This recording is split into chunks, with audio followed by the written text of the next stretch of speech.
This weekend was absolutely massive and very critical that you pay attention over the next 3 years. I told you guys from 2020 to 2025 what would happen, that by 2025, banks would be able to custody your cryptocurrency, that the very asset that they told you to run from is now the very asset they're going to be asking you to invest in. Now, here's what's going to happen from 2026 to 2030. Everything shifted. Boom! February 20th, 2026, which brought us into a new era from centralization to decentralization. Before I continue, this is not financial advice. I'm only sharing with you exactly what I'm doing in my own research. What I'm encouraging you to do is to do your own research, but I'm always going to be open and transparent with you exactly what I'm doing. This is all about authenticity. This is the era of authenticity. So we went from centralization to decentralization on February 20th, financialization back to production, to an even playing field monetarily. What you're experiencing is what's called the New World Order. It's not conspiracy. Ray Dalio taught you about it. Mark Rubio said the old world is dead. Just go watch the World Economic Forum. Keep talking about the New World Order.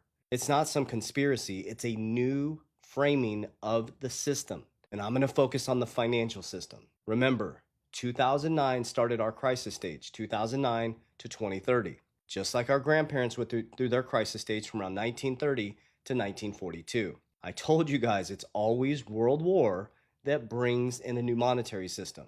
After World War II, Bretton Woods was created, the IMF was created, the World Bank was created. We became the world's reserve currency, and Bretton Woods created the gold standard. By 1971, we detached from the gold standard. In the late 1970s, started going into hyperinflation, and then we went into financialization. In the Reagan era, deregulation, public and private sector coming together. We got completely detached from reality and money in 1988. Look at 1988, specifically around the late 70s, all the way to 2026, the wealth gap has become absolutely massive. Our production has gone up, but our wages have not. My parents bought their house in 1973 for $25,000. It's now worth $400,000. People see that as growth. That is not growth. You need to reverse your brain. That is devaluation of your currency. Why do you say that? Because if they sold their home, they could only move into the same neighborhood. That's not growth. That's devaluation of your currency. That's a real world example of inflation. And if you think it's bad now, I guarantee you by 2029, we're going to go into high inflation. It's going to be unaffordable to own a home. The wealthy are going to become extremely wealthy. And the working class is moving down to the working poor. There'll be no middle class.